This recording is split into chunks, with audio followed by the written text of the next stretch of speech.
important, and this chick's reading them, going, "This is important stuff." She's not doing it, and they're going, "Shh, quiet, don't rock the boat." It's a year after 9/11, by the way.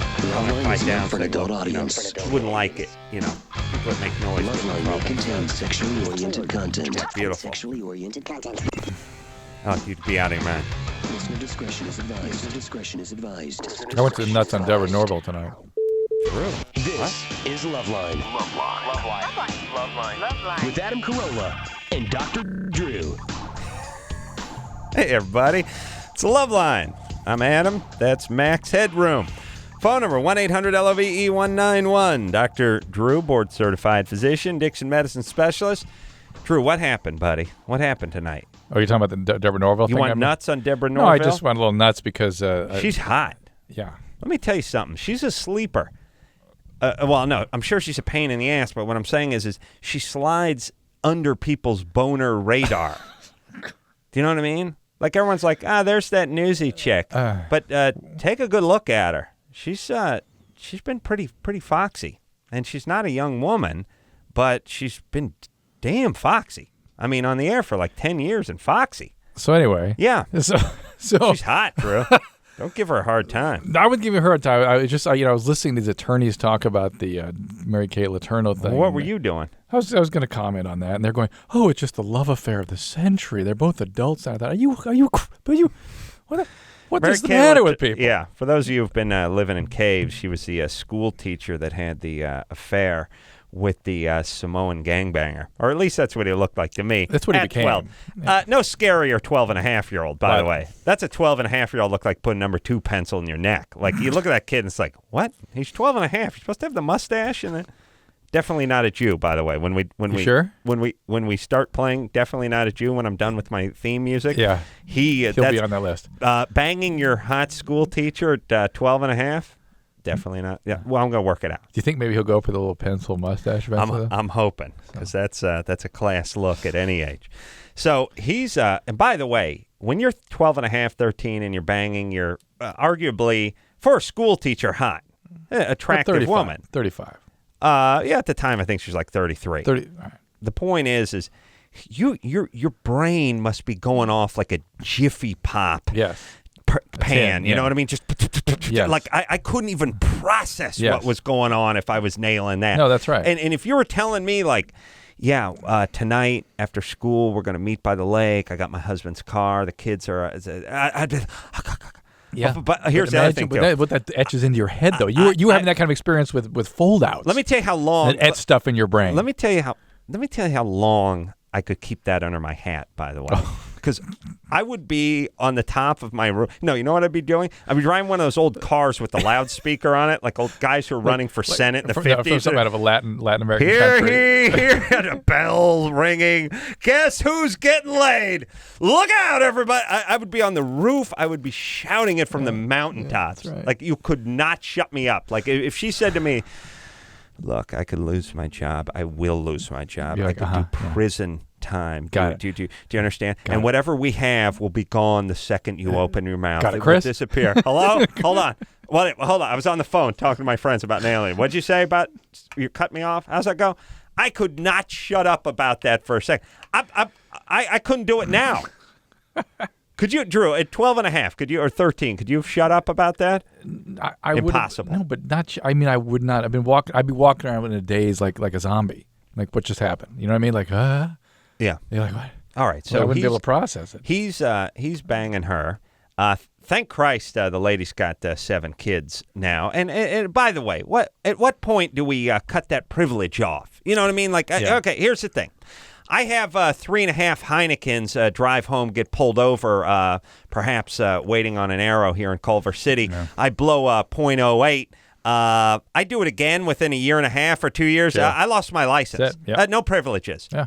You're dangerous. No. Dangerous. You can't. No, this is a privilege, You're not a right. dangerous. We're taking it away. You'll be taking the bus. Dangerous society. That's right. After the 6th kid. Yeah. It can't intervene. What's going on? Government can't say anything? Government is up our ass for everything. There's nothing the government doesn't crawl up our ass about. You can't smoke a butt on the beach. I know. They're telling me this witch can't have... She's on her 6th kid. No one's intervening? And by the way, Please. the next piece of comedy was they want to show how this kid is serious-minded and interested in being a father. And they've got Matt Lauer interviewing him, and he says, "So, how about the kids? What do you feel about that?" And the kid goes, "Well, you can't really take that away now, but yeah, I love my kids. I want to be a..." Sure. And I thought, hey, you can't take it away. It's like, I'd undo it if I could. That's my take on fatherhood. It's a great parent. I'd undo it if I could, but yeah, you can't now. What are you going to do? Drew, if you had a magic wand, your triplets would be gone, but you make them go away. I thought, and they were using that and really having a discussion about what evidence that was of what a serious-minded father this was. Yeah. I thought, what? What is the matter with people? Anyway. What is it about this society that we're not able to label people idiots and incompetent and unable, or we're too quick to do it? You know what I mean? It's like it's one or the other. It's like I see Jocelyn Elders, the Surgeon General of the United States, suggests people wear a condom. It's like, oh, we got to get her out of there. Yeah. We got to move. Oh no, she's gone. You're gone, sweetie. Yeah. Boom. Yeah, get back in the kitchen, rattle them pots and pans. We're going to strip the epilepsy off your crazy outfit. You're back. You're back. I'm going to slap you with the white glove. You've been busted down to short order cook now. Right. But other people can just spit out. Courtney Love can do mounds and mounds and mounds of drugs for years and years and years and years. I mean, should we still get an interview? Oh, you're doing good. Yeah, you're going to stop now? Fantastic. Everybody gets a second chance, and then some people get zero. Well, and everybody has infinite capacity for change. Right. Just ask Dr. Phil, who's being sued, by the way, for that. Because a guy with bipolar who can't will his way out of his illness is saying, hey, this is against the Americans with Disabilities Act. This is not right. You won't let me on your show because I have a mental illness that can't be willed away. He won't let him on a show? No. See, this show only puts mental patients on the show. Of course. We could be sued by sane people for not being represented on this show. All right, let's get to some. All right, let's go. Let's break it down. What do you say now? Let's go. Let's get a hand just you in. and I tonight. Hey, take a knee now. Hey, that helmet, gentlemen, and I use that term loosely. That helmet, not a chair. Not a chair. Take a knee. Grab a knee. Break it down. How did Here we go. Seth seem last night? Seth Green. Seth seemed good. Yeah, it did seem good. Yeah. Why are you asking that? Just because he seemed more into the show than usual. Seth he's always been into the show, but I think the show scared him. In the past. Well, the first time he was on the show, he was 7. No kidding. Yeah. It's actually accurate. He was starring as the baby from Ally McBeal, the dancing baby. He was doubling for the Olsen twins. That's the first time. It was Olsen twins stunt double. Yeah. When the baby, when the coaster, what do they call it? The stroller. The stroller got loose on one of the hills of San Francisco. Oh, yeah. That was Seth in that. Oh, yeah, sure. Yeah. All right. Kelsey? Yeah? You're 14? Oh, yeah. Kelsey the chick. Yeah. Kelsey's a guy's name? Kelsey Grammer. I played football with a guy named Kelsey. Really? I don't know. There you go. That's a guy and a girl's name, both. But there's more Kelsey dudes than there are I've only Kelsey known chicks. girls, but you're right. Really? They're boys. All right. Go ahead, Kelsey. Okay, I was in my dad's closet. I was putting clothes away and taking some downstairs to be washed, and I found porn in there. I was just wondering how I should approach him about it. What kind of porn? They were just like the kind that were in magazines, but like letters and sexual letters and stuff. Sexual letters, like vows? That's your mom's porn. Maybe it was like forum or something? I have no idea. There's what do you mean words. What do you mean letters? No, that means it's the mom's. Dear Jack Rag. It was in his closet. Yeah, but all right. Well, what are you doing taking his clothes down for? I don't know. They were dirty. You do laundry around the house? Don't you think she should be counting her blessings if she didn't find some bizarre, something like weird? Yeah, you're lucky you didn't find a hooker's head. That's why I never went to my dad's closet. In your dad's closet? I never went to my dad's closet because I was scared I wouldn't find porn. Right. I didn't want to be horrified. Oh, there's nothing. No porn. It might look on my face. Bunch of sweaters with pads on their elbows. Oh, my God. Pair of platform shoes from the 70s. Pants that lace up in the front and the back. Ugh. Now, Kelsey, so look, he's a person. It's normal. It's unfortunate that this sort of exposed you and sort of popped your bubble about idealizing. You really him. want to No, you don't want to. I don't even believe her. Well, you don't want to say anything. I think this is bogus. Yeah. What are you going to do? I swear to God, it's not bogus. You're 14. You're living. You're not part of the. You're not some Taliban wife or something. You live in the United States. You got a computer, right? I listen to you guys. You listen to Yeah. us, so you find a magazine in your dad's closet. You want to know how to confront him? Like about it, 'cause it was sort of awkward. I don't know. No, What, where's your does mom? he know you saw it? No. Where's your mom? Sleep. It's 1 a.m. here. Okay, listen. Yeah, but could you talk to her about this? No, don't talk to anybody. But if she had a close relationship. You're going into high school next year, right? Yeah. All right, listen, children should be seen and not heard. All right? Kelsey, Okay. just quiet down and go to high school and be quiet, would you? Okay. All right. No, Here's but- the thing. Here's what I'm saying, Drew. I don't want to make everyone's problem a problem when it's not a problem. I and I don't completely want to agree with you, address but- it. but- I no. really wish more people in our position would just go, "Oh, shut up and sit down. Get lost. We got bigger problems." Yes, I agree. We should do that with her, and then say, "Look, it's normal. If you find something that about your parents' sex life, it's gross, but yes, it's thank goodness they have one and they love each other, and there you go. You don't want to think about it, but okay, don't think about it anymore. Go on, move on." My dad didn't have so much as a Sears catalog. He had nothing. Zero. Big, fat, goddamn zero. The only thing that really could have saved my childhood is if my dad had a couple of porn magazines somewhere. Nothing. No. You know why my dad didn't have porn magazines? Because that would have been something. Would have required a pulse. It would have required something. Yes. It would have meant there was something. And there was only nothing. You know what I'm saying? But didn't you, during your dumpster, what'd you guys call it? Dumpster diving? I would go trash picking. Trash picking. Yeah. You must have found stuff. I found porn. Yeah, okay. And Yeah. that's probably what motivated you to do the trash picking, right? Yeah, a lot of it was going after Yeah. spent penthouses, and occasionally they had a magazine called We. Oh. Well, I couldn't pronounce it. I think I called it Oi or Owie or Ouie. something. Ouie, Yeah, it was people call it. OUI. Which is we. It was Oui. It was very international. Is that how the French spell we? Yeah. Oui, oui. Oui. All right, could you figure the we out? Well, you spoke French, right? yeah. You knew the we. Yeah. Should have clued me in. I was calling it Oi. What was bizarre for me was people kept talking about OE, and I was like, "What? What is that? What are they talking about?" Yeah, very cool, very international. Used to find that one every once in a while. Then once in a while, you'd find the old nudie papers like the Star and stuff. You could see where there's some like. Listen, here's the thing: when you're beating off to advertisements, that's bad. You know what I mean? Like the picture in the back, the topless chick. You want a nice rub down. How about you with the raft picture at the pool supply store? That must have been embarrassing. Was at the Big Five, I actually, beg your sporting pardon. goods, but Yeah. yeah. Yeah, taller aisles there, though, right? Wesley, Yeah. you're 14. You're 14. Yeah. What's up? Yeah, I was just wondering if there's any chance of you getting on celebrity boxing. I was going to do that celebrity. Well, they don't do it anymore. On NBC, it said there was going to be a celebrity boxing 2 thing. Oh, really? Oh, really? You should do that. I didn't hear about They'd have to that. put you with a real. Are you sure? Because I think they may just be one of those new boxing shows. They're doing all those boxing shows. Oh yeah, Fox is doing one. Like Sylvester Stallone is doing one. Well, it said that, and then it was talking about the next great champ. Yeah. That's a reality different boxing show. Yeah, it's show, not celebrity boxing. But yeah, they did. They called me once, and they were like, "You got to fight China," and I said, "That's over 1 billion people." And they said, "No, no. They're small. I'd probably take half the country, but I don't think I'd take them all." take too long. Now you can do a half-hour show. Well, if you're fighting China, imagine if everyone just had one throwing star.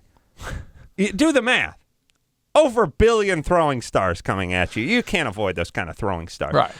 Then they said, no, China the wrestler, who's a chick. And I said, I'm not going to fight a chick. And they're like, oh, you're scared? I was like, no, I'm not. But it's kind of lose-lose because, if she knocks you out, then the chick knocked you out. And if you knock her out, you just beat up a chick, Yeah. And they're like, well, she's bad. She's serious. That's the thing about boxing, too. It's like everyone's attitude gets woven into the thing. Yeah. It's like, she's tough. She's badass. She's serious. Yeah. Have you seen she got a tattoo? Yeah. It's like, what the hell's difference does that make? I'll Yeah. beat her ass. Yeah. And they're like, she's a big gal. Like, okay, she's 5'8", 173. I'm 6'2", 195. So she has a size advantage. She's big for a She's chick. never boxed before either. She never boxed before. I'm like, look, it's a sport. That's one I've done for a long time. Oh, okay, so you're scared. I don't want to. It's a sport. I'm better at it than her, and I don't want to hit a chick and find a guy. Just go find a guy. All right. Joey Buttafuoco whacked her around the ring, and Joey Buttafuoco was like throwing elbows and hitting after the break and hitting after the bell, and it was like you couldn't have the only thing it really couldn't have got. I mean, he literally did everything but drop an elbow on her. Hit her with a folding chair after she went down. It was really it's sad. Yeah, sad. Anyway, that's my celebrity boxing story. There you go. You want to talk to Brandy? Mm-hmm. Brandy? Oh, yeah. Hold on. Let me say this, too. Well, I'm thinking about these kung fu movies. I got this new movie, Hero, coming out with Jet Li in it. And, there's all this sort of from the makers of Crouching Tiger and Hidden Dragon and all this stuff. Look, here's the thing. You can't run across a pond. You know what I mean?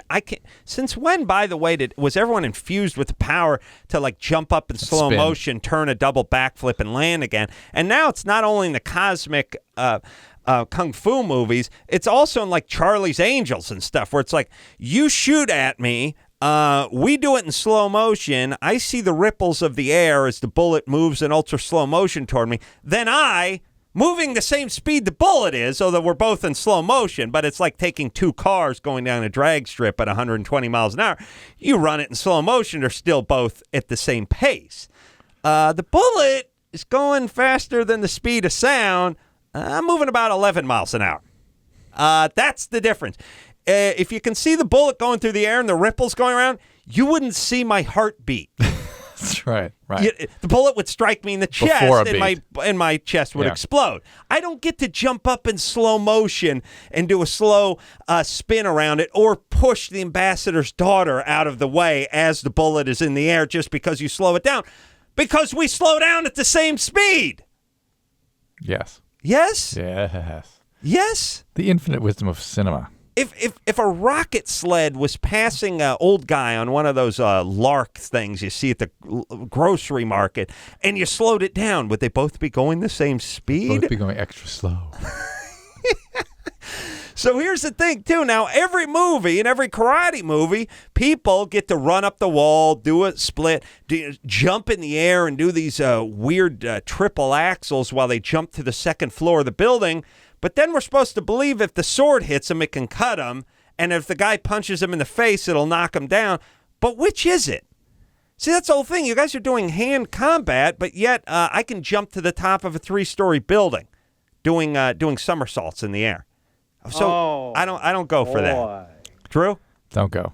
Drew, no go? No go. No, it's either on or it's off. No, you go fantasy, you go fantasy. The Kill Bill stuff, while I appreciated the sort of stylistic fantasy, the fights were like, We'll just make it a regular fight, but you can't jump to the second story. You can't also have 87 guys with swords and guns defeat one. As long as it plays, it plays. Right. Do whatever you want. Swing from the chandelier, do whatever you want, but you can't jump up to the 40-foot chandelier. Okay.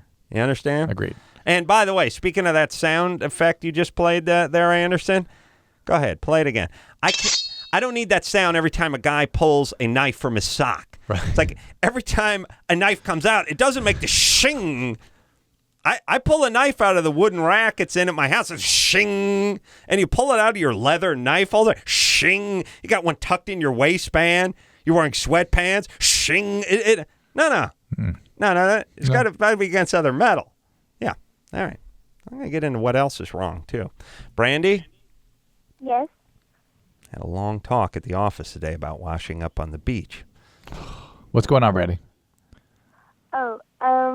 I'm 14 and I'm pregnant. Mm-hmm. Fabulous. Do you have a question? Yeah. Who got you pregnant? Okay. Well, me and my boyfriend got in a fight.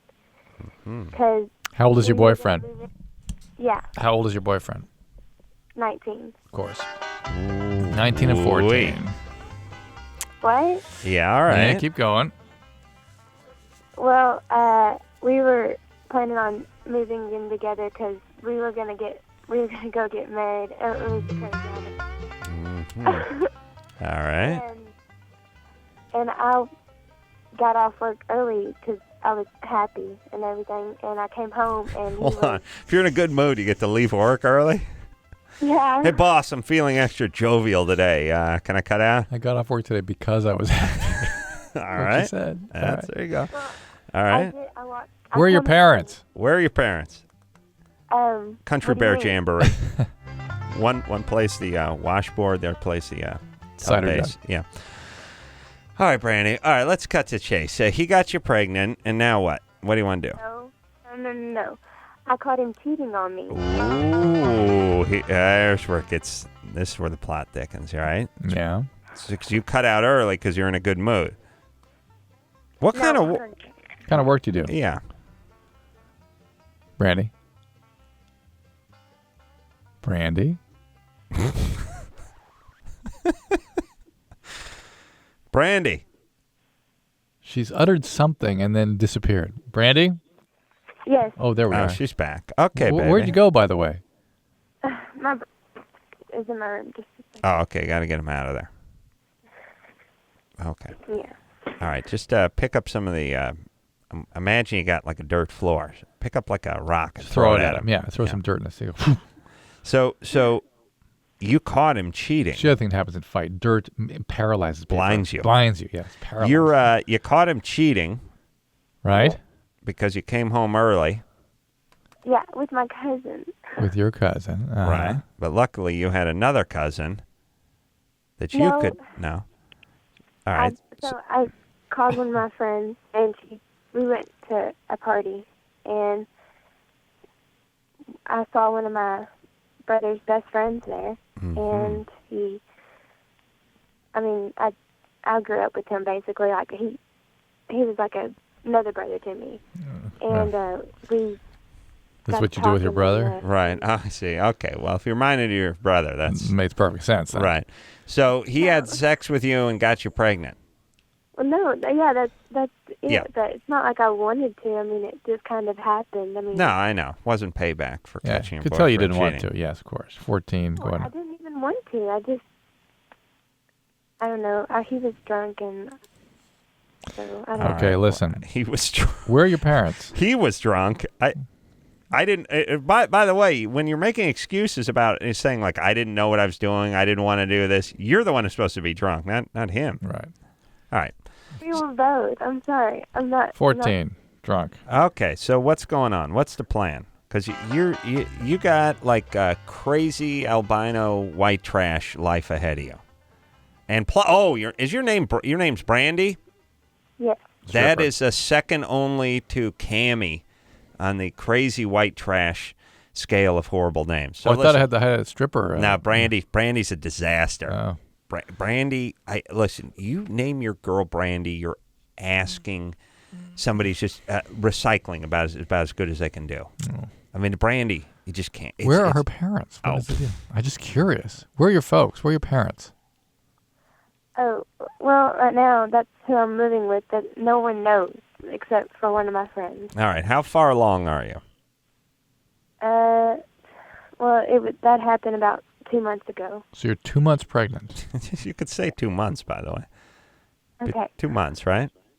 All right. Yes. You have to get an abortion so you can give this kid a chance. Or you have to give it up for adoption. Oh. Yeah, okay. That's the other option. Yeah, I'm thinking, but the kid's still going to have a better life if they have the abortion than if it gets raised by the McCoys or the Hatfields. Yeah. I don't know which one you are. Brandy, could you talk to your parents about this?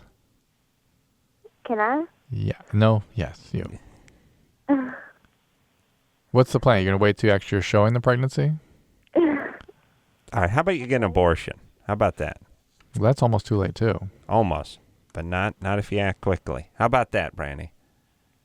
Well, my friend got one, and she said she hasn't stopped thinking about it since she's done that. That's true. There's a lot of consequences. It's been a whole 5 weeks. Yes, it's tough. It's tough. But don't worry. Your friend, she'll hatch out 9 kids, and she'll forget about it by kid number 6. Brandy, how about you go to Planned Parenthood? Or, as they have in Arkansas, Planned Possumhood. It's just a little twist. It's manned by possums. Actually, my parents are very wealthy, and They're very wealthy. Okay. Yeah, very wealthy. All right. That's the whole thing, though. In Arkansas, a house is like $3,500. So if you're bringing down 20, You're very wealthy. You're doing well. It's all right, whatever. right. She got a family anyway. Brandy. What is wrong with her? Though? Why is she getting this stuff? Listen, Something horrible happened here. Can you stop acting out? You're 14. You're getting drunk. You're sleeping with guys. It's vengeance sex. You got a 19-year-old boyfriend. You're pregnant. Come on, get it together, sweetie. And you can take charge of your life right now. Just go see Planned Parenthood. You need some professional help because you were going down a path that is extremely destructive. This is just the beginning, and you may have a child on your hands here. Yes. All right. This is the Corolla story. Yeah, my sister ran away when she was about 14. It was good times. Listen, you just don't understand that some parents just are not parents. They're just laissez-faire. My parents they could do whatever you wanted. It wasn't any big deal. I can't imagine that. Just do what you want, but if you screw up, you take care of it. That's all. Yeah. All right, we'll take a little break. We'll be right back. Dude, you got issues. Call LoveLine. 1-800-LOVE-191. Before the Olympic Games begin, catch the biggest spectacle of all. It'll pop. It usually mercifully pops back almost immediately. But usually it goes nowhere.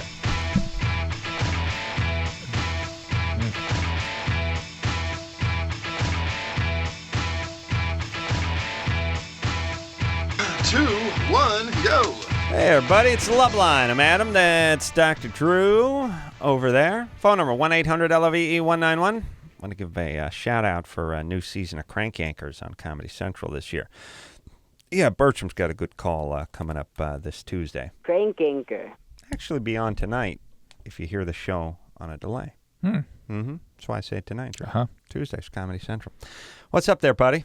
You ready to rock? Yeah, let's do. Let's get it on. Let's break it down. Let's get it on. Hey, Chris, you ready to get it on?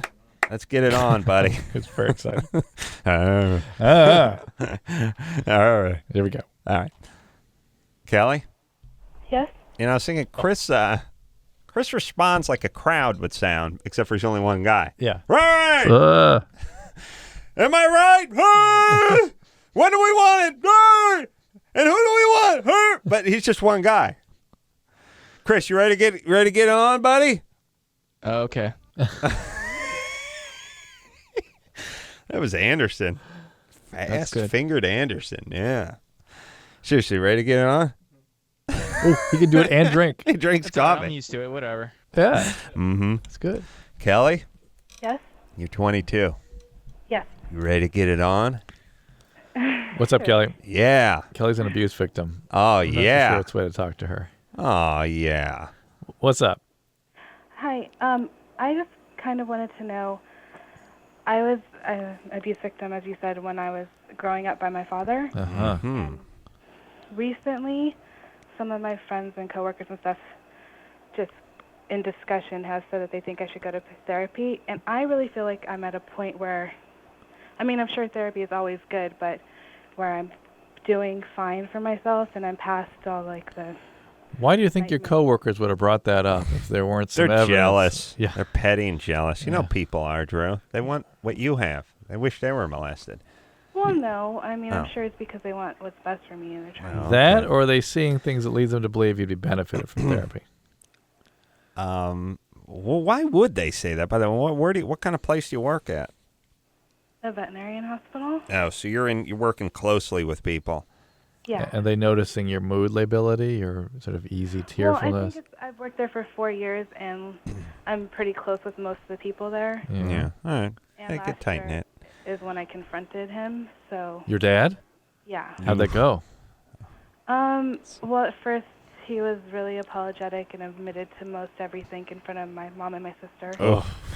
And then once it became that my uncles and the rest of my family were going to fall out, he did a complete 180 back to I was a liar and a bitch. And Oh, my God. so I was basically, okay, yeah, I gave you an opportunity. You screwed it, so I don't need to talk to you anymore. Well, here's the thing. Probably best that he didn't apologize and give you that satisfaction, because then you would feel guilty for resenting him and hating him for the next 50 years.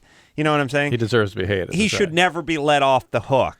No. And it only becomes confusing when these guys apologize because one side of you hates them and the other side wants to accept their apology because they're your father. I'm not a fan of this confronting the perpetrator stuff. Always sucks. I really think that the goal is to make a cohesive narrative of your trauma, to incorporate it into some sort of narrative about your life where you understand that you were the victim of a sick person, happened to be your father, one of those things.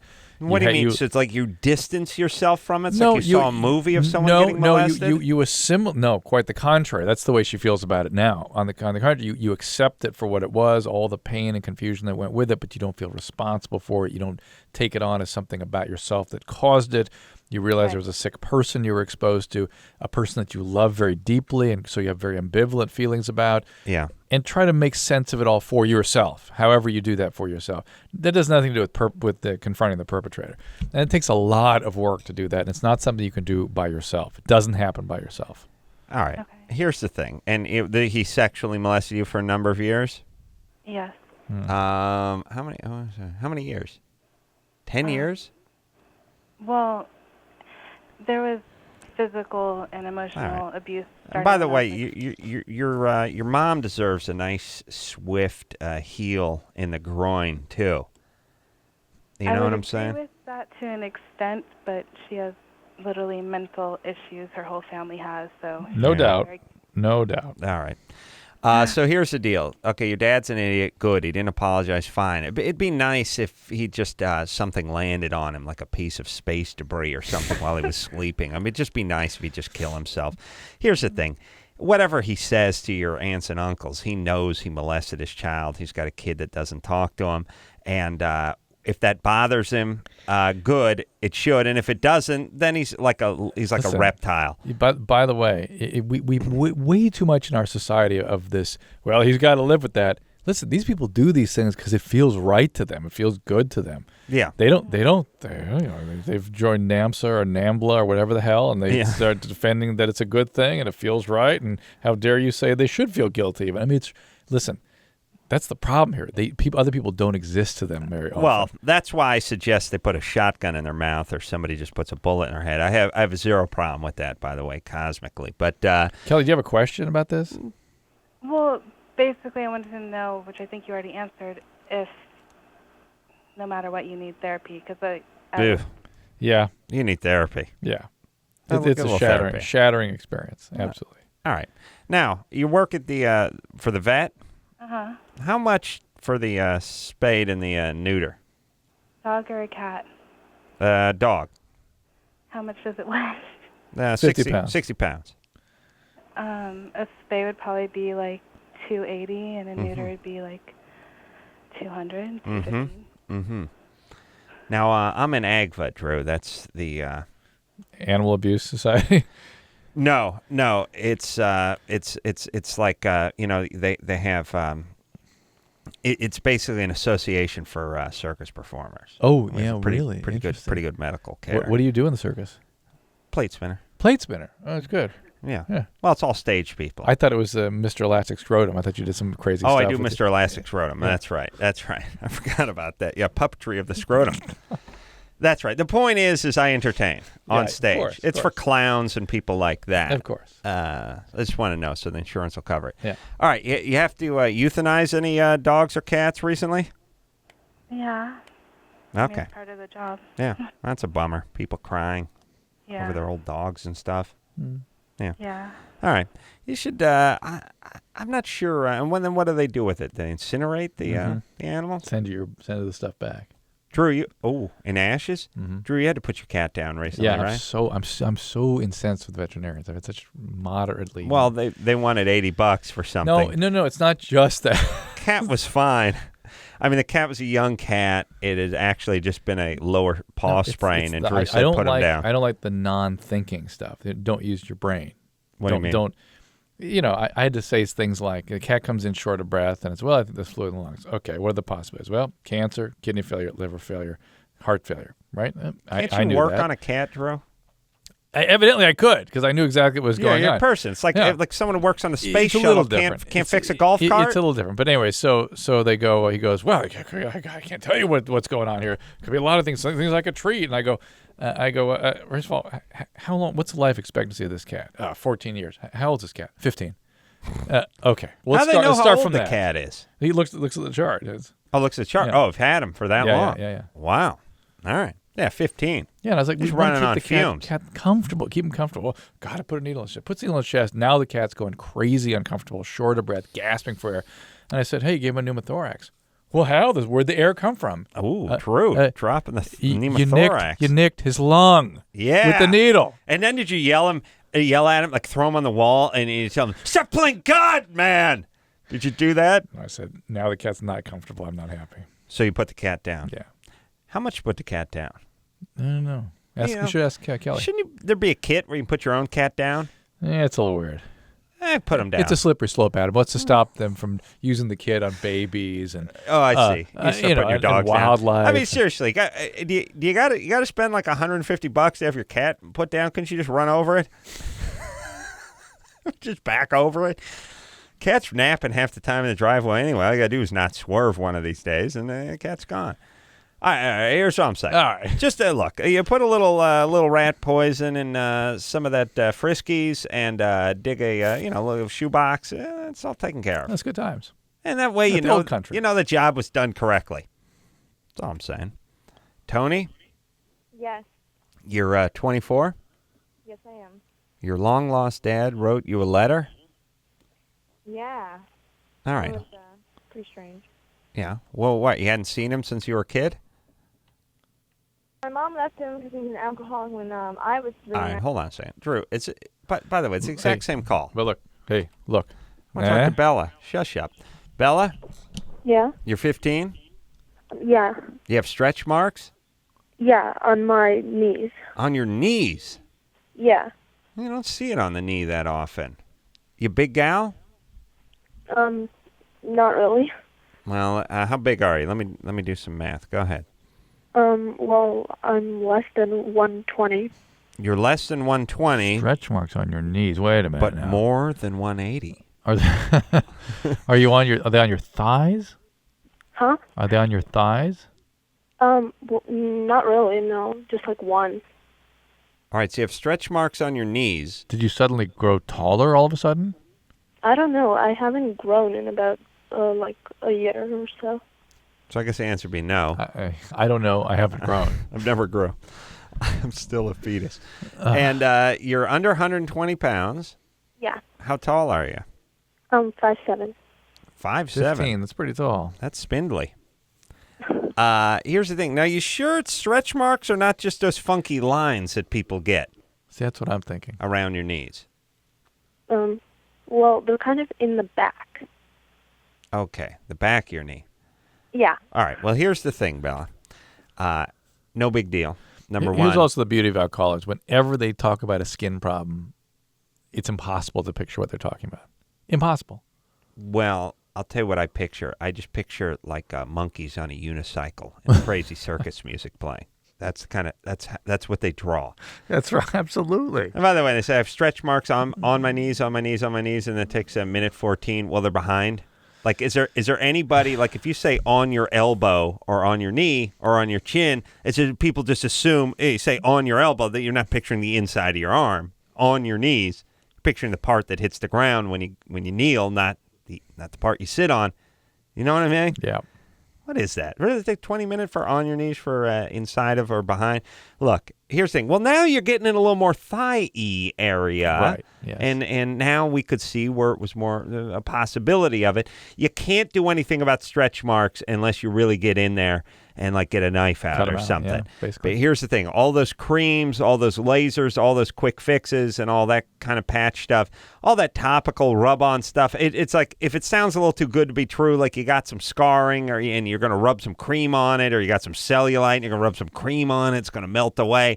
No way. Never does work. It's like my nose is too big. I'm going to rub some cream on it, make it nice. I'm going to straighten my teeth using this toothpaste. Right. That's really what it is. It's like, look, you can clean your teeth using a toothpaste, but you can't straighten them. Right. That's right. Thank you, Drew. It's heavy, huh? Heavy. Well done. All right. We're going to take a little break. When we come back, more depressing teenagers after this. 1-800-LOVE-191. LoveLine. LoveLine with Adam Carolla and Dr. Drew. We'll be right back.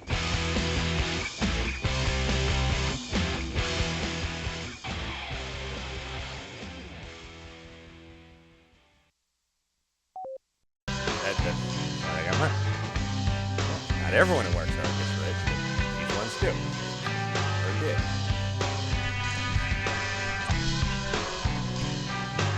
Three, two, one, and go. Hey, yo, LoveLine. I'm Adam. That's Dr. Drew. Phone number 1-800-LOVE-191. All right. You ready to rock? Let's go. Where's Closer Freaks Out? Tony, again? Want to finish the dad thing? Well, Cutter lives with grandparents. Oh, here you go. Up in line 1, Adam. There you go. Oh, boob implants. Yeah. Heather, Yeah. you're 15. Yeah. What's up? Well, I haven't grown in the last 3 years You haven't because grown. I've been smoking for 3 years. And so I'm kind of debating on if I should or shouldn't get implants. By the time Hold on. You haven't grown. You mean stature-wise, height-wise? Well, my boobs basically haven't grown, and neither has my height. Why do you associate your breast growth with cigarettes? Well, because it stunts your growth. Like, because my friend, she's 21, she started smoking young too, and they haven't grown for. Yeah. These are like superstitious natives. Right. And by the way, you believe all this crap that Rob Reiner and the rest of his tard buddies feed everyone.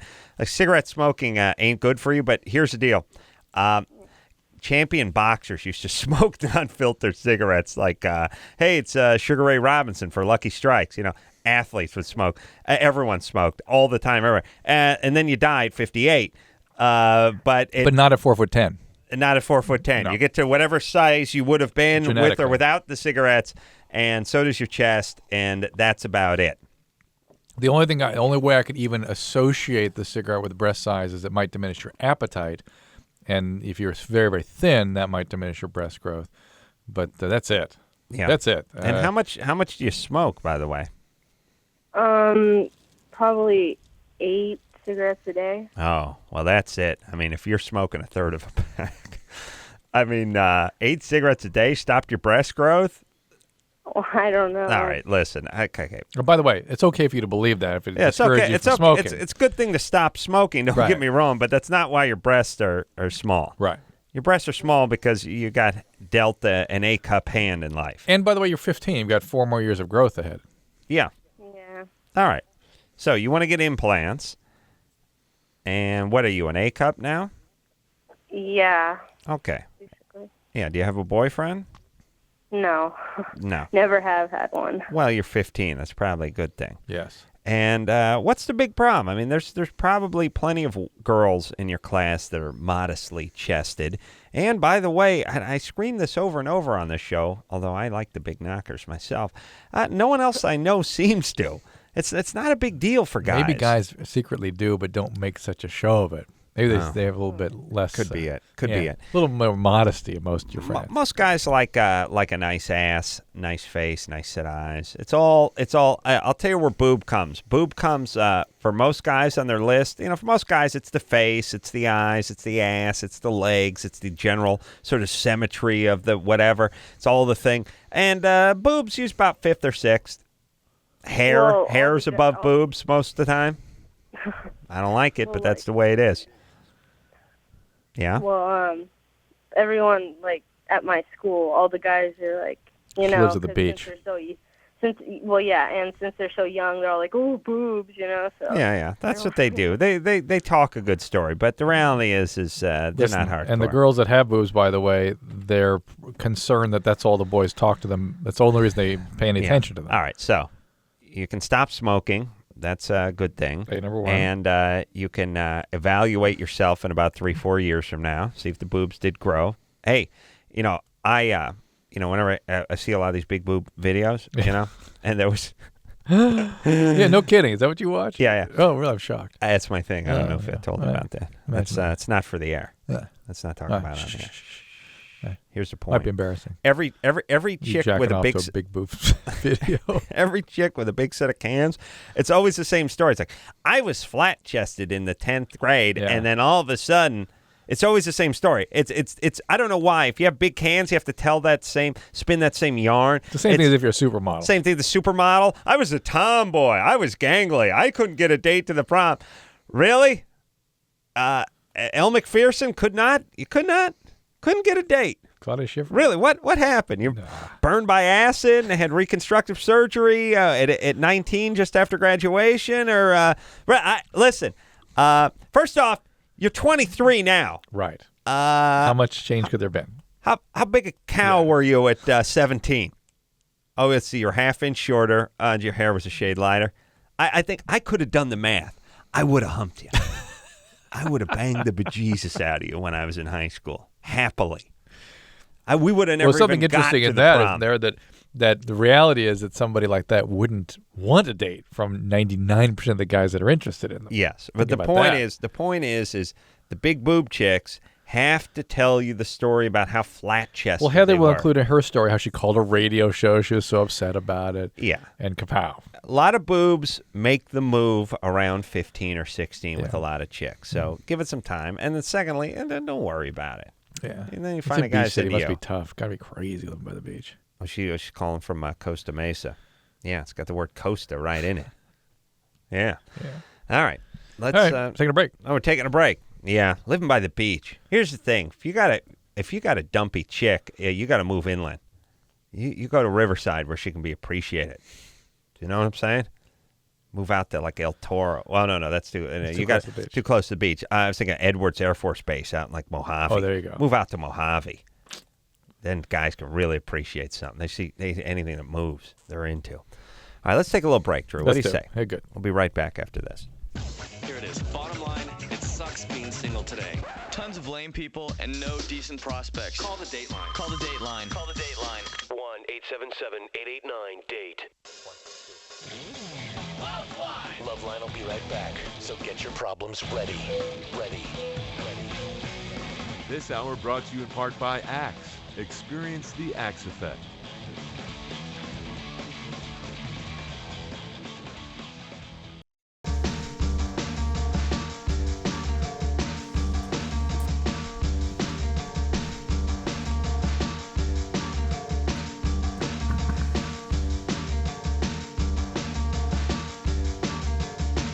Two, one, go. Hey, everybody, it's LoveLine. I'm Adam. That's Dr. Drew. Oh, yeah. Oh, yeah. Oh, yeah. Quagmire. Yeah. Oh, yeah. All right, so, Drew. Yeah. Drew, he brought it in last night. We didn't have time to get into it because we're going with Seth Green and Dax. I know where you're going. Drew got a chicken S ticket. Chicken S entrapment. Entrapment, Drew says. Drew calls it entrapment. And that was... It wasn't entrapment. It was worse than that. A couple of months ago, it was rape. It was nothing short of rape. And that was a few months back. And you so I took decided to fight the ticket. Anderson's advice, who said it was really easy, do a trial by declaration. Right. And they send you your money back. Right. Yeah. So here's the thing. If you fight the ticket, first you got to pay it. Yeah. And then they decide whether they give the money back to you or not. Yeah. So you paid it. Then you did a trial by declaration. Yeah. And now what do? Do you write in a little thing that says what happened? Yeah, there's a little page, a special form. You just write it down. And you explain what happened. On the ticket, 10 miles an hour, it says I was going. I took allegedly a legal left. Right. Which literally what happens. 10 miles an hour. Listen to this. I started to make... If he said 10 miles an hour, it means you're going 7. Well, this is what I said in the declaration. Look, now I stopped. Right. I stopped and looked. I thought, trying to make sense of the sign, saw a police officer walk into the street, and I thought, I better complete this turn because this guy's going to come after me for avoiding him. Mm-hmm. So I figure I'll explain it to him. I'll drive up the hill. Oh, no, you completed the left turn. You're guilty. Oh, so he coaxed you through the rest of the left turn. What would have happened if I didn't complete? If I just stopped and kept going straight again. Just gone after you and busted you for starting the left turn. And for evading an officer. And I was afraid of that. That's right. So you put that on, you wrote that on, you declared that. You declared your innocence. Yes. And what happened? Just get a little form back that says you're guilty. Money applied to your bail. Oh, they're keeping your money? Yeah, of course. There's no more to pay? No. And what about traffic school? I don't think that's possible now. You had to go for traffic school. That window's open and closed? Right. All right. Well, they reviewed it carefully. Oh, I could tell. It looked like someone was stamping things. They just poured through pages and stuff. We need more ink for the guilty stamp. Yeah. All right. So it's so ridiculous. Well, listen, in this time of need, Drew, we don't have enough men. We're shorthanded. Two guys sitting up there. We're shorthanded. You've been on that street. We don't have enough cops. We just don't have enough of them. Let me explain why we don't have enough of them. Because they're parked up the hill giving tickets to people who pay tons in taxes in $80,000 cars, giving out chicken-ass tickets.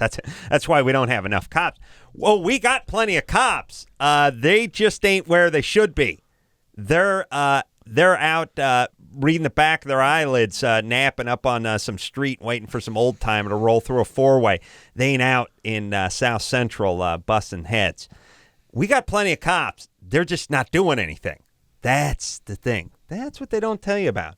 It's always, we don't got enough. We just don't, not enough. We don't have enough. Always seems to be plenty. I see him parked up the street. I see him, Drew, getting a ticket every other day. I seem to find Drew. Drew, I swear, if I didn't know, I would think you had your own cop. Follow do you me have around. your own cop? I'm beginning to think I do. Yeah. They're two guys. Can we, does anyone, by the way, does anyone ever address this? Like, does anyone ever say, like, how about somebody says, look, we got a situation, we got a terror situation here. This is essentially wartime. Tell you what we're going to do. All the guys selling the dime bags at the park, the guys getting the handies from the transvestites, you guys rolling through the four-way stop signs. Enjoy. It's a good day. You guys get a couple of years to do your thing. We're going to focus on the ports. We're going to focus on dirty bombs. We're going to focus on the airport. We're going to focus on terrorism here for a little bit. No, don't get me wrong. You put a knife in somebody at an ATM, you're going downtown. But other than that, we're going to ease up on the guys that are doing 57 miles an hour on the freeway. On the chicken ass. Yeah, we're going to lighten up on the chicken ass, and we're going to go ahead and focus on, shockingly, what you'd like us to focus on. Is there an American, by the way, that would have a problem with this? You know what I mean? Don't all we want the cops to do is sort of bust bad guys? Isn't that all they should do? Isn't that all they should be doing? Is just going after bad guys? And look, you could be a bad guy, yeah, if you're driving drunk and erratically, if you're going, excessive display of exhibition of speed or something like that. Yeah, like if you had your car in a drift in second gear, smoke coming out of the tires, clip some old lady's dog, and then fishtailed around the corner, by all means, that's dangerous. A confused Dr. Drew going about as fast as the wind would push his car in neutral. Yeah, we got to get him off. He's got to, you know what? You got to be punished. Drew, have you learned your lesson? What's your lesson? Move? Here's the lesson you learn. It's I got to get the hell out of this chicken-ass town. That's what it says. Yeah, like, what? Really? Here's the lesson I learned. We got too many cops. That's what it feels like to me. Oh, we don't have enough. There's two of you sitting up there handing out nothing. You guys get busy. Do it. Oh, by the way, do you guys ever watch any cop shows? There's 90 cop shows on TV. You ever see them handing out a chicken-ass ticket to a doctor? It doesn't happen. You want to know why? Ain't exciting. Ain't good. Ain't real. Chicken-ass. Come on. Bring down some perps, would you? Fire your guns. Take some gangbangers down. You ever see that? You ever see that in a cop movie? All the time. Oh, whole episode of NYPD Blues about a doctor's podiatrist. Whole hour dedicated to him going 11 miles an hour. He's a madman. Getting a confused manner through a time-limited left turn. The sign clearly said no left turn on weekdays from 4 to 7, and it's 4:18, and he's going 10 miles an hour. I could see him making a 2-hour episode out of this, Drew. They got to take you down. I'm surprised they didn't start firing at you. He documented his 10 miles an hour. To me, I thought that was comical. It's like, maybe it's 7. How could you tell I was going? Why'd you just put 0? Well, that's what I was going with 0. When we do our cop drama, we're going to make it 13 miles an hour. It's called artistic license. I know it seems a little crazy, Drew, a little excessive. All right. Meanwhile, they're just bringing the plutonium right into L.A. Harbor. Yeah. And LAX, bring it right in San Pedro. Yeah. We don't got enough cops. We don't have enough men. We don't have enough, Drew. Not enough. Really? Not enough. Not enough. And the ticket was $185. Oh, that's not enough, Drew. Well, here's the thing, Drew. It's got to be high so you learn your lesson. Because otherwise, how are you going to know not to drive in this chicken-ass town? It's really what it is. It's so convenient. And every 3 years, they just double the price. Like they do all in favor of doubling the price of a speeding ticket. Yeah, it was $90. Let's make it $180. Here, okay. And by fine. the way, I was really kind of outraged. What is the matter with the judge? I mean, really, that's okay with him that I was entrapped and stopped? That's okay? Yeah, nobody looks at it. That's what it looks like to me. Didn't read the damn thing. All right. Well, listen. If you all got with me, get my civil... Where's my piece of paper? I want to see what the judge's name is. We're going to talk about it. All right, go ahead, Drew. Where is it? I don't see it. What the hell do I know? I don't have your paper. Oh, damn it. Chris may have eaten it. Oh. He said he was peckish during the break. And? Kevin Ross. What kind of name is that for a judge? Judicial officer. Oh, yeah. It's not even a judge. Oh, it's a 19-year-old. Yeah, let me tell you how his policy is. He pops a zit. Whatever side the pus lands on is what he goes with. Innocent or guilty. And yours must see guilty? It's got a little blood on it. I see guilty. Yeah, that's a 19-year-old. That's a junior college student who's deciding your fate there, Drew. They're gonna wrap up real judges. They don't have enough manpower. Oh my God. Not enough guys. They don't have enough cops. Ann? Yes. You're 23? Yes. Yeah. They don't have enough meter maids either. We don't have enough men on the street, Drew. Go ahead, Ann. Yeah, it's signed on the 9th of July. I didn't get it until August 3rd. What is with this? Well, Drew, they don't have enough. They don't have enough men. Let me explain something, Drew. This is nuts. Drew, they don't have enough men because they're all in the hills handing out chicken-ass tickets. They're not sitting behind the desk doing your paperwork. Now, please, Drew. I can't even believe this. Let's move forward. Let's focus now. I can't believe this. How did you think it was going to turn out? You're going to be exonerated with an apology? A little Hello Kitty stationery? Happened to Anderson. I got my money back. It was great. Anderson. First off, Anderson would fall under the 3 strikes category. Yeah. He would be in for mandatory sentencing. Understand? They pop him. Anderson is doing 35 years. So that's one thing, Drew. Yeah. And plus, they see you got deep pockets. They know you're driving a nice car. They get some money out of you. All right. Anderson, they feel sorry for. I just figure he's a junkie. Probably. You done? Let's take Ann. Let's go. Okay. Ann? Yes. Yeah. Ooh, a new trial. What's happening? Oh. Hold on. Drew's got a new trial. What's happening, What? Drew? Did you read the paperwork? What are you reading, Drew? I am so beside myself. It says Drew's livid. I have 20 days to request a new trial from the date the guy signs it. He signs it on July 9th. They mail it August 4th. Yeah, all right. You got to hurry. It's already gone. Well, today's the... Oh, yeah. 29th. Oh, yeah. Sorry, buddy. I can't even... I'm beside myself. August 4th. So they send it... What's with the LA Municipal Superior Court? Nah, Drew, they're undermanned. They just don't have enough men. They just don't. All right. It's fine. We're taking care of it. So they send it after the date where you can request a new trial. There's nothing wrong with that, Drew. They're just good. They're hardworking folks like you and me. Plus, now that we got this whole terrorism thing licked, we don't really need. They don't have anything. Terrorists have it right. That's all. Maybe they got some ideas. All right. Ann? Yes. You're 23. What's up, baby doll? Well, basically, I've been dating my boyfriend for a little over a year now, and a couple weeks ago, he told me that he went to the doctor and he found out he had herpes. He had herpes? Yes, he has herpes. Okay.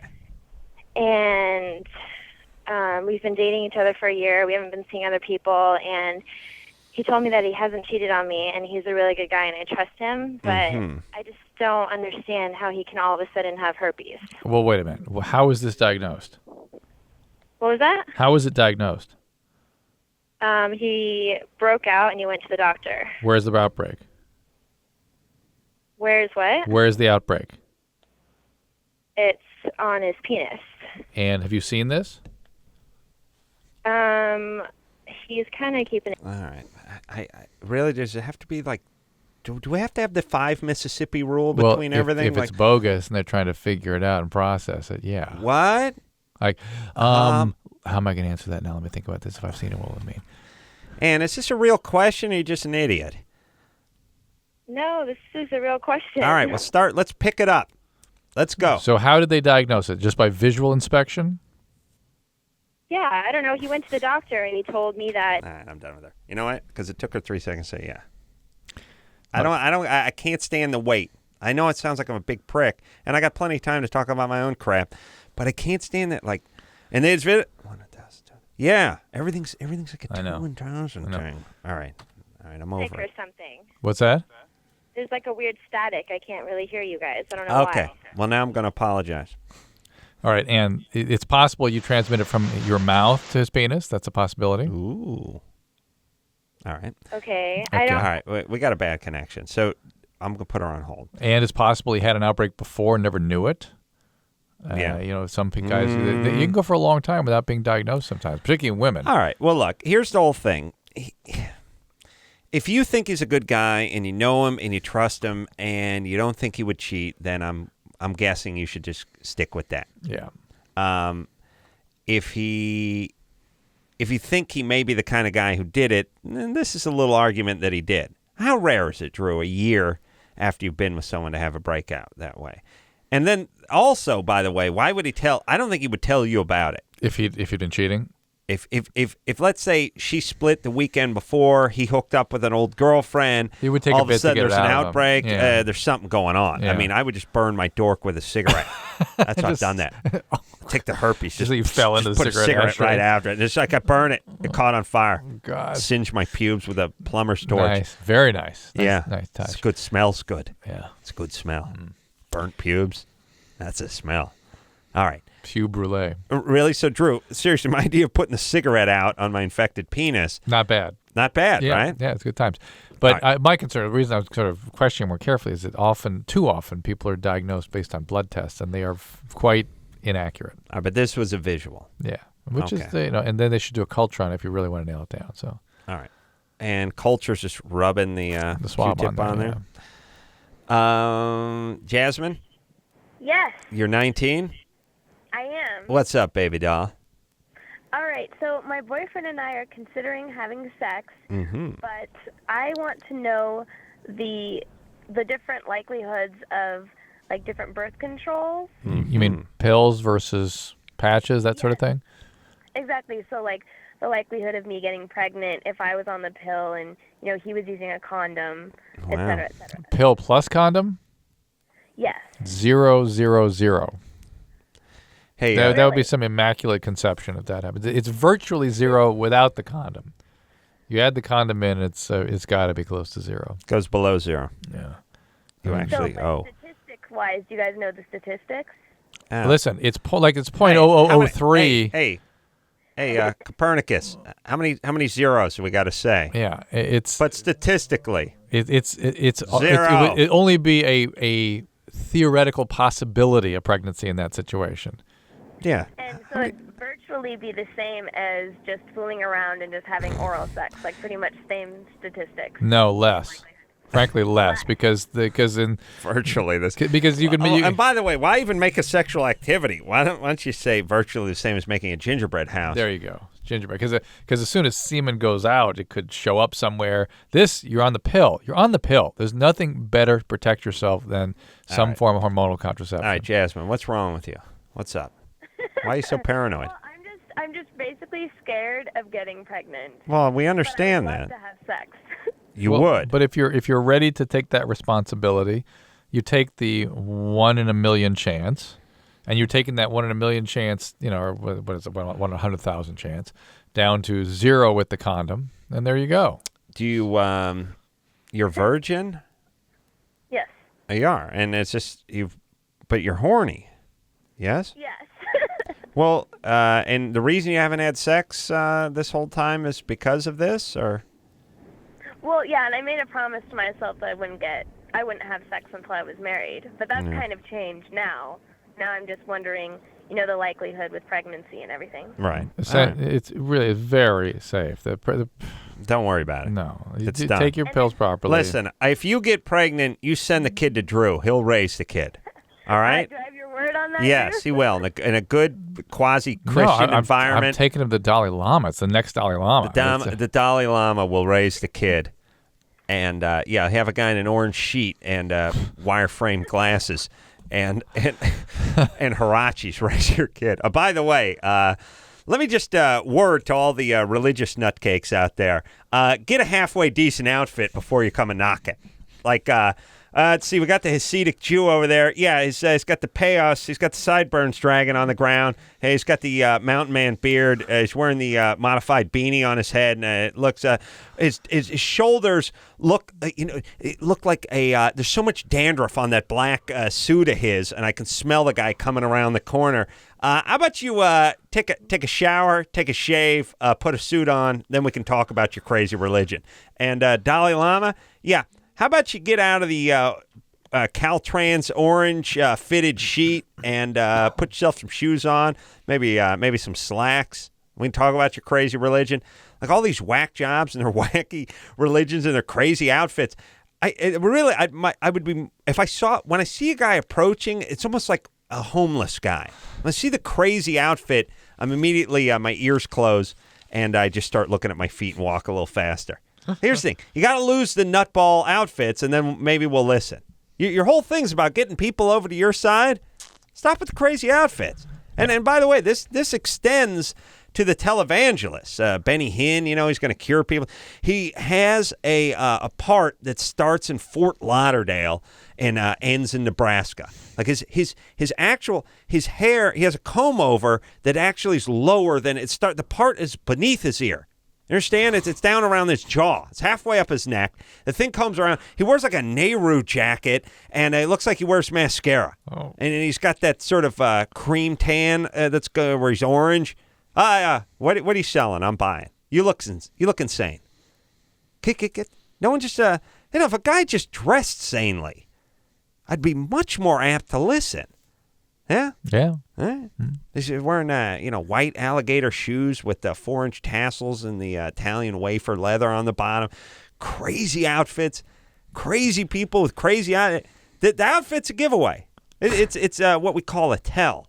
We know you're nuts because you look like a homeless person with a sheet. He's bald with the crazy orange sheet and the sandals, framed glasses. All right, just the Taliban guy, all you guys with the crazy sheets and the things. But get some Hager slacks and a Botany 500 sport coat, and we'll start listening to you. You need to dress like. You ever see the catalogs for the big and tall places? That kind of thing. The big and tall, the casual big and tall. Sure. Something about there's something very soothing about the guy with the big gut who dresses nice. Yeah. It's nice a guy. Portly guy who dresses nice. That's a guy you can trust. He's got a sport coat on, but he's not wearing a tie. Doing the best he can. Doing the best he can with what the good Lord gave him. Yes, Drew? That's a religious man. All right. That's a guy I listen to. Let's take a break. All right. We'll be right back after this. Hello, this is your radio. LoveLine will be right back.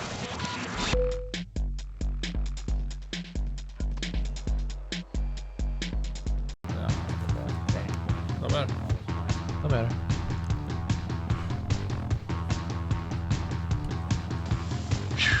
3, 2, 1, go. Hey, everybody. LoveLine. I'm Adam. That's Dr. Drew. We're all talked out because when we were taking a tinkle, Drew was got up on his high horse talking about religion and Aristotle and Socrates. Drew was really passionate. We got going, huh? Passionate, man.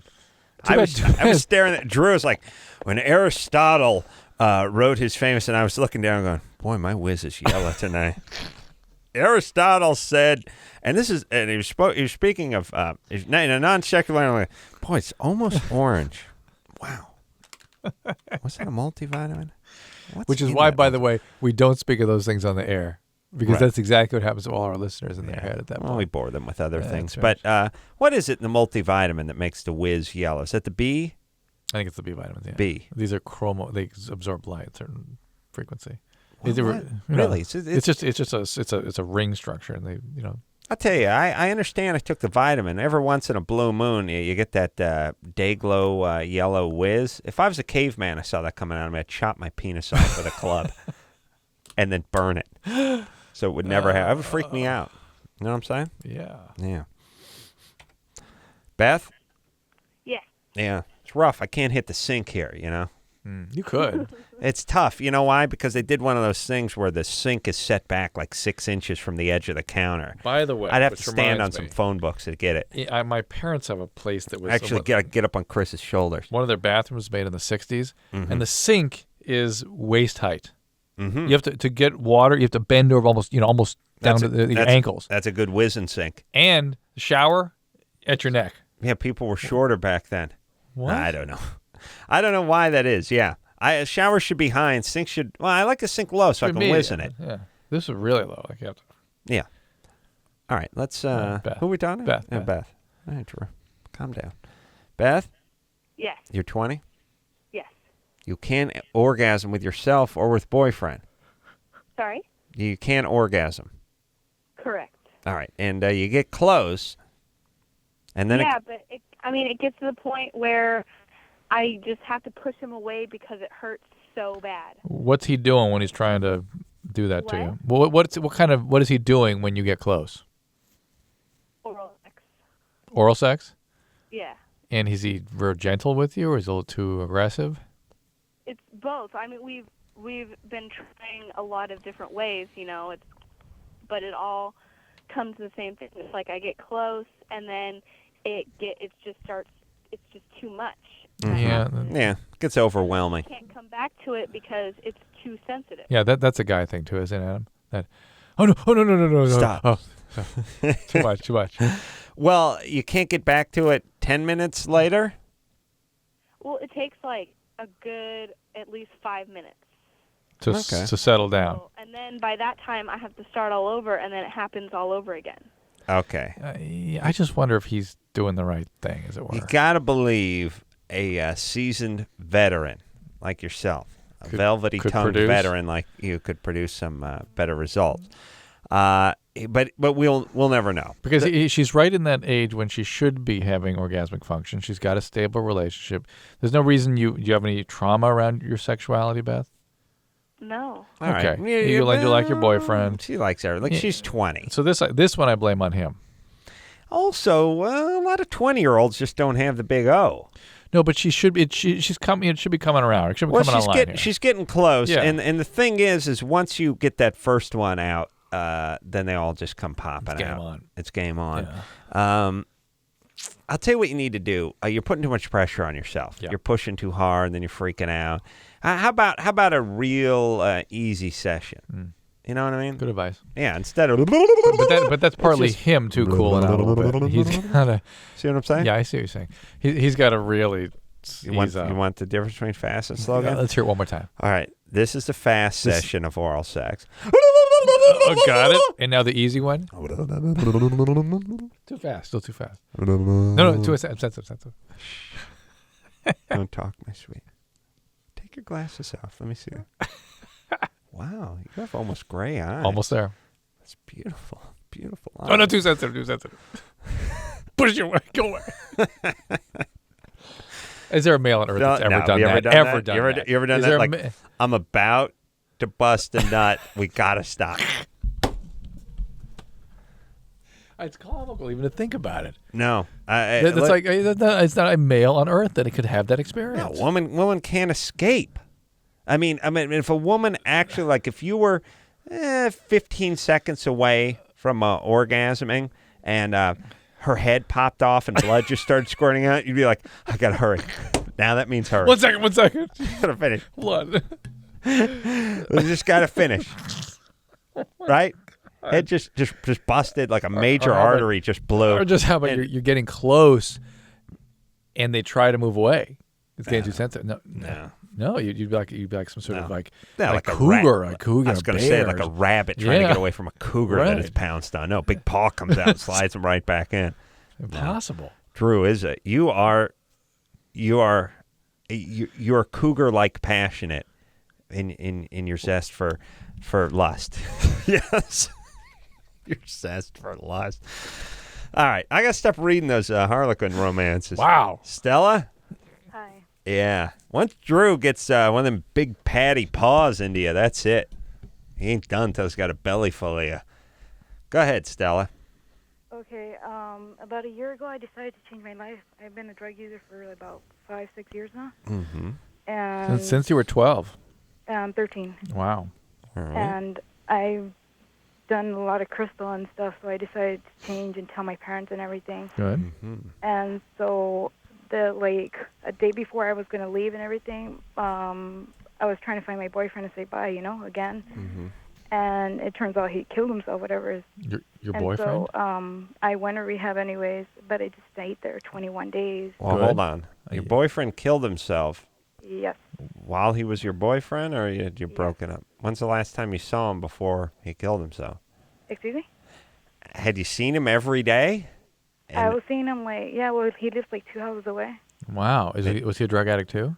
Yes. Was it an accidental death? I don't know. I don't know. All right. Well, drug addicts die. Kill yourself, you do it on purpose.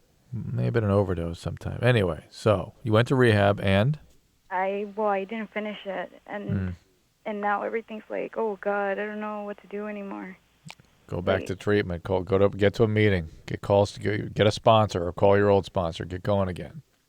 Like, it's really hard because my parents, they support me and everything, but at the same time, they're really lazy, Well, they support. What do you want them to do? Go into rehab for you? Yeah, you've got to do it yourself, unfortunately. They support you. Yeah. That's pretty good. Yeah. All right. Let's go. Call your sponsor. Do you have a sponsor? No, I don't. How come you didn't have a sponsor in the first place? I wasn't there that much, I guess. I don't know. So you didn't do anything in treatment, right? I started it, but I didn't finish it. But you didn't do anything. You didn't do a first anything. step. You didn't get a sponsor. You didn't do anything, All right? You gotta get involved in your own treatment. Yeah, go to NA, raise your hand as a newcomer, tell them you need a sponsor, and just start going. Could you do that? It's really hard. Like, now everything changed. Like, I don't care anymore. Like, I want to go back in it, but I want to quit, but I don't know what the fuck. Sorry. He's dropped the F-bomb on the air. And casually, Listen, too. I understand that you're confused and ambivalent. Go to an NA meeting, raise your hand as a newcomer. And if you can't do that, go back to treatment. There's nothing your parents can do. You got to do it for yourself. I saw a whole special on Dateline. I watch all those news magazines, 2020 and Dateline I've got and 60 Minutes. I've got 60 Minutes 2, and I watch all that stuff. What do you got? I got one coming on. What is it? No, I do. We filmed it last summer on. Never heard of it. Treating a couple of opiate addicts. It really came out good. Really? Yeah. When's that? That thing. Yeah, it still hasn't aired yet. Jesus, you were in you were still sixth grade. Yeah. All right. Well, listen. I'm not here to talk about you. Nightline. Nightline. Was that no? Dateline. What's the ABC one? I don't know. All right. Anyway. Listen. 2020. Downtown. 2020. 2020. There's a sort of downtown show. Yeah. All right. When's this thing coming out? I'll tell you. I'll let you know when I get a date. All right. Well, quiet until then. Okay. Here's what I want to say. Yeah. I was watching a Dateline, and they had these poor these families they talked to. Kids killed themselves. Very apparently a little bit of an epidemic. These college students just killing themselves, sort of spontaneously. Not years of depression. You know what I hear immediately. Now I know what you hear, but here's what I hear. Well, first off, wait a minute. That's what I hear. Yeah, it's good. Let a little fart go. Yeah, Chris likes a little fart. Don't talk. Okay, here's the thing. Hold on. Nothing. Yeah. I got nothing. Yeah. Okay, here's the deal. They do the whole thing, and it makes a story. They're bright kids. Their parents love them. They're going off to college. The parents are visiting. There's pictures of them on, Parent Day, and they're visiting, and popular and good-looking. And both the kids that they profiled were good-looking. They were young. One had like a hot girlfriend. The whole thing, fraternity, this and that. Nice guy. Pow. fails a class or gets close to failing or something and just kills himself sort of spontaneously. And then, so I was watching it and I was thinking, oh, well, please, they were depressed for years and stuff like that. And I thought to myself, well, here's the thing. My mom was depressed. She locked herself in a room for 15 years. She never killed herself. Right. And people do that. Like, oh, where were the warning signs? We blame ourselves. Where are the warning signs? If that were true, like I said, I should have been on the phone with the suicide hotline every 10 minutes my entire childhood. Right. But somehow, oftentimes, like this is just depressed people. They're just depressed. They don't kill themselves. So the whole warning sign thing is kind of weird. And I feel horrible for these families because they're like, we should have known. We should have done something. Meanwhile, they had like Mexico vacations planned with the one kid that didn't show up. It's like I was watching that. I get mad at my parents. I watch NASCAR. I get mad at my dad. I watch anything. I watch the test pattern with the Indian. It makes me angry. But the thing is like they're going, what could we have done? We should have known. We were supposed to meet her in Puerto Vallarta for her spring break vacation. She didn't show. And I was thinking, how can you blame yourself? I mean, yeah, there are things maybe you could have done, but the kid was off at college. The kid, you're paying for everything. The kid was going on a vacation with you. I mean, if this is the way it went, my sister should have killed herself like 30 times. Right. Like from age 11 to maybe if there were things 21. You could have done. Yeah. Or if there are things you did to get them to kill themselves, like I wasn't there enough or whatever. Is there a certain percentage of society, by the way, that just is going to kill themselves? And I don't know how to answer that. Okay, how about the whole people, and when you're 18 or 19, you will do stupid things quickly. Yes. You will have a couple of beers and think it's a good idea to jump off the roof into the swimming pool. The key. When I hear a sudden suicidal act in a 18 to 22-year-old, drugs. So that's I know. End of story. I know. End of story. And I look, and they never, obviously, it never came up and whatever. And they interviewed the guy's friends and they did the whole thing and everyone's friends, and it didn't seem to be anything. I'm sure there was some drugs around. Now, quiet down, because everyone does drugs in college. No, I know, and some people have horrible reactions to them. And, there you go. The reality is, though, listen, the thing about people when drugs is when there's drugs involved, people lie their ass off. And I know, I just like you and I play Karnak here in this show, I know what the truth is, and I can just smell it on people. And you have to go, no, it's not what happened. Here's what happened. And otherwise, they're going to BS you, and that's going to be the story on the news now. All right, so you think this is drugs? I think hallucinogens can do this, speed can do this, opiates can do this, alcohol can do this. And even when they're not even addictive, just as an acute reaction. No, what are they supposed to do? Just breathe the air and drink tap water? Well, it's they're still in college, for Christ's sake. Pot and cocaine. Kid went to Arizona State. Got to do something.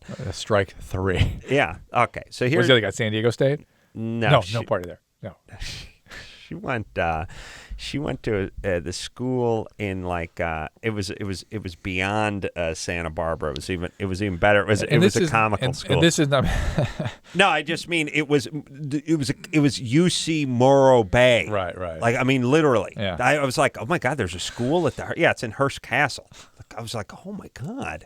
Believe, but look. Here's the thing: they didn't talk about drugs. No one embraced. They interviewed everybody. No one. The word drugs never came up. I'm thinking it would have, but if there was something. But the point is there's certain people who will, if there's a gun nearby, if depression sets in, they'll just they will just do it. And the whole why, and why didn't we see the warning signs? We didn't see the warning signs. There weren't any. Because there weren't any warning signs. Right. And by the way, if everyone has said, I'm having a rough day or I'm pissed off or I'm staying in tonight, you guys go on them, you'd be on the phone all day long. Yeah. There are warning signs, but very few people actually manifest them. That's why some people, when they're depressed, are very dangerous. Yeah. There are people that we take care of for depression, and we say to ourselves, this one's dangerous because this one will not warn us. He'll just do it. Right. That's nothing you can do about that. Well, let's take a break. Drew, Yep. I'm going to need you to kill yourself during the break just because I'm trying to prove a point. I need to give you some warning signs first. Okay. I'm giving away my stuff. I should have known. My keys. I should have known. Here's my guilty paperwork. Well, that got it started. We'll take a... now I'm going to kill myself. We're going to take a quick break. We'll be right back. Dude, you got issues. Call LoveLine. 1-800-LOVE-191. Hey, buddy, it's Adam. And I'm Dr. Drew. Here to talk about Axe deodorant body spray. Yes, sir. You spray that on, you give stink the Axe.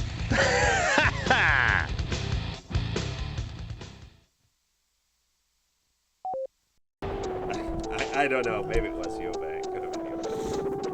Could have been you.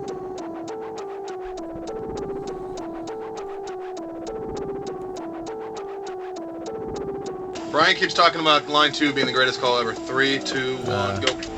Hey, it's LoveLine. I'm Adam. That's Dr. Drew. So anyway, Drew. Let's reset that stuff. Just summer. Let's first of all say we're not disparaging those parents, and our heart goes out. You know what I mean? We weren't talking smack on the air. That was during where we're taking the tinkle. Oh, okay. Well, just to clear my. No, here's what I'm saying to the parents that sit around and kick themselves. If there's ever anybody who's done, why didn't I do more? Why didn't I do? The person killed themselves. Yeah, there are no warning signs. And like I said, the warning signs. And all I'm saying about drugs and alcohol is that's an important thing to address early in college. And there are, at 18, when people, that first year of college, something like 30% of college students do not get past the first year of college. Really? A lot of depression, a lot of stuff goes on in that year. Here's what I'm saying to you, Drew. Yeah. Not as a partner, but as a human being. Well, I was gonna say sort of friend, but not a close friend, but as someone who knows you. You're getting weird now. And you're friendly with, but not tight. Yeah. You know what I'm saying? Yeah. Like we might go out to lunch, but we wouldn't see a movie. Yeah. That kind of, okay. You're going to put the screws to those kids. You're going to freak them out. You got to give them a little breathing room. I know. One of your kids going to get a B and kill themselves. You're going to put too much pressure on them. Give them a little, let them do their thing. Let them find their way. Absolutely. You're freak them out. They'll jump off the bell tower at the college. Absolutely. I agree. Yeah? Yeah. I know. Well, that's what you say.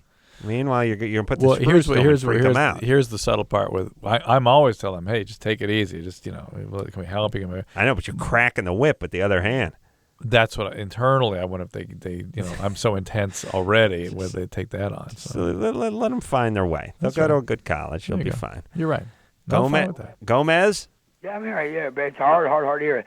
You increase my volume, but online my phone's so wide. Yeah, I can hear you, but it's just hard to hear it. Real hard. We got to speak up. All right, there, buddy. What's happening? All right, buddy, I hear you easy now. Come on, I hear you. Keep that tone up. I can hear you. Keep that volume up. I'm live. So, Roger, Charlie. Now, what you want to talk about? Which kind of tactical operation you want to talk about? Hold on a second. I think I just bought some livestock. Well, that is either speed or bipolar manic. Well, let's That's hope what that is. I hope it's both. No, I'm ex-military, top-line military. Top line. What service? What branch were you in? No, neither. I'm ex-airborne ranger. Pat Tillman, the guy that died.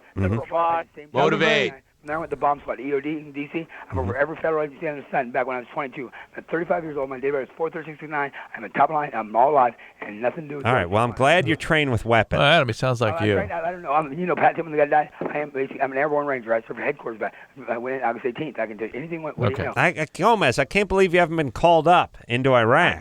I'm trying to call you up. I got more terrorists in the wire. I can't believe I had so many people. You can go to my website. Can you online? If you're on my website, www.gomezgoe.tk. Can you pull up that? Come on. Yeah. I don't believe everything happens for a reason. Come on. I want to talk to you. Let's see 5 points. This is the first adult conversation we had on LoveLine ever. I've not heard psoriasis. Come on. I'm a doctor. I do. Doctors take care of my family because if they can't read your signature, sometimes they can't understand what I say, but we can still process the data. You're a doctor. We got Dr. Drew. I don't care what it is. He's no doctor, and I can talk to a doctor. I can read the code. I understand. I've never heard the guy do someone else do the lightning round. No, this is mania. And listen, these guys. Hey, watch this. Gomez. Well, Drew can't. No, I cut him down. He cursed too much. Okay. Oh, did he curse? We didn't hear cursing. Twice. Huh. What word did he use? And by the way, Drew, you don't know when the caller gets potted down? You're just talking to him? He used at least the F word. I dumped the whole thing because I thought he said something else too. He was going too fast for me. I couldn't keep up. Well, I didn't hear the F word. I didn't either. He said it was the greatest effing call he's ever done or something like that. It's so fast you could easily miss it. I know, but if you could easily miss it, then who cares? Okay, that's called pressured speech. It's pressured. It's like it's going with pressure. Some guys just have a gift for gab. It's derailed thought process, tangential thoughts. They don't necessarily connect. I followed them. He was airborne like Pat Tillman was. He told Brian that he's doing speed right now. Yeah, well, it's either speed or bipolar manic. And one of the interesting things about these guys is when you ask them, one of the sort of characteristic phrases they'll tell you is they figured it out. Let's ask Gomez if he figured it out. Drew, have you ever been right? That's my characteristic phrase for you. You're right. Drew, he's still talking. Ever been right? Oh, by the way, it was 15 seconds of dead air, and Drew's like, all right, Gomez, now that you're listening. No, I figured it was potted down, but I thought you'd pot him back up again. He's back up. No, I didn't hear you. Yeah. Okay, well, Gomez, you cannot use I'm not using nothing. That's right. foul language on the I air. didn't use nothing. That's right. You didn't do that. We will hang up on you. Are you supposed to be taking? He said it twice more. He did not? Hold on. No, I'm just saying that because you can't understand a word the man's saying. Okay. Anderson, please let him just amble on. Gomez? Yeah, I hear you, but I barely heard what you said. Gomez, are you supposed to be taking some medication? No, I'm not. If you need to go slower, I can go slower. Thank you. You comment about the last customer not being able to talk fast enough, so it's not my fault. It's a good I point. know how fast your audio Have you sort of figured things out, Gomez? Well, no, I just figured out by listening to you talking in the background that it's hard for you to understand how fast I talk. Mm-hmm. That's because I don't know what everybody else is. I hear you complain about how long the delay is for that girl. She hesitated and didn't know how fast. So I don't know how fast you want it back in your face. All those tangential. I'm following him. I miss Speedy Gomez's. No, listen. Am I Gomez Gomez? Alice? Mm-hmm. It's nothing to do with speed. It has to be able to. It has to do with how fast it flies. That technology, a T1 line. How fast can you push your keys? How fast can your T1 line? Internet. Where do you want to go today? Well, I'd like to go to Saneville. Okay, gone. Go to www.gomez, G-O-M-E, Okay. my name, .tk. Right. What do you do for a living, Gomez? Enjoy myself. Enjoy yourself. But what do you do for a job? Well, I don't need a job. Why not? I'm ex-military. Why do I need a job? I have a job in my Bible. A Job. Come on, get the next question. I enjoy myself. I'm ex-military. What do I need to work for? So are you disabled? No, have I got a VA and got receivable? Nah. Well, when you're in the military, you get paid like $800 a month for 4 years. I was the top line. I worked in D.C. during the Gulf War. I was the top. I worked for every federal agency in the All right, but don't you? No, it's not about what. It's what can I do. Once you work for everybody, and during Gulf War, I was Gulf War. Pat Tillman, the Arizona football player. They've not brought him up before. That's interesting. Yeah, but he turned out $3.4 million. He should have kept his day job. See, in Latin, it's sua sponte. Bring of your own accord. Well, sometimes they play night games, but because you do it. okay. So quickly. Hey, Gomez, where do you live? Where do I live? Where? I can't hear you. You just asked. You repeated the question. You have to speak up when you want to interject. Where do I live? Where do you live? Where I am? I don't know. I know weekly rental. It's like $220 for this terrible place. It's run by and people that some of it. Weekly rental. And where do you get the money? Where do you get the money for the weekly rental? Minimum wage. Actually, there's nothing. Minimum wage you can pay your rental, but I don't need. I get money. Money you can go. America's a throwaway society. Do you work? America? No, 16 cans of aluminum get you $1.10, and something like that in California, correct? Yeah, all right. Aluminum go for in California. So you collect Drew and I focus on the 2-liter bottles. Trash, come on, go think, guys. Sopranos, waste management. If I'm a recycler, I recycle. I'm a recycler. Okay. I'm environmental. All right, that's good. All right. Collects tents. Everywhere. All right, collect cans. Hey, come on, back to Drew's ticket. Mm-hmm. I have more officers respond to me, and I'm saying where terrorists are, where chop shops are, and where drugs are. And see, your doctor out there is doing 7 miles an hour in a no zone. Well, how are the terrorists going to strike next? Oh, well, how would I do it if I was going to do it? Yeah. Well, if I was going to be Bin Laden, what I would have done. Hold on a second. I'm guessing Gomez would take a shopping cart and load it full of fertilizer and recyclables, and just ram it into a flop house. That'd be it. Because you got to go for what you know. How would you do it, Gomez? No, I don't know. See, now this is an NSA policy. I don't know how much you want to give away. I can tell you for real if I was this. But I don't know. Now it's a question. What is it? Why is that the cornerstone of crazy, which is I got information. I know it's delusional. I could tell you about this. Meanwhile, I'm sleeping on an army cot in my shoes, by the way, every night. But I got information the government needs. Right. Why is that? Is it the equivalent, Drew, to the people that are into reincarnation and they were nobility? The last one, they're never. It's always it's a little closer to Napoleon. Yeah, when you go crazy, you always trade up. You always go crazy up. Grandiosity is always a grandiose component. Yeah. All right, Gomez. Sorry, buddy. We got to take a break. Hang on though. We're gonna give you a shout out and say bye to you after this. Okay, so I know there's nothing wrong with me. So what's up? So I was like you, and I used to think that these datelines were totally cheesy. Why can't I meet anybody? But I tried everything else and thought, what the hell? So I called the...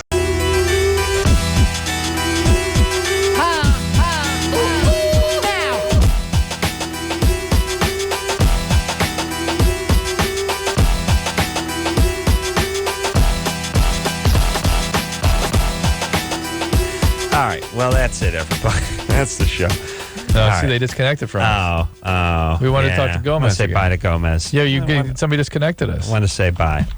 No, we can't. We can't. I tried to do it. I tried to do it with telepathy. I hear you. All right, Gomez. I hear you. Here, buddy.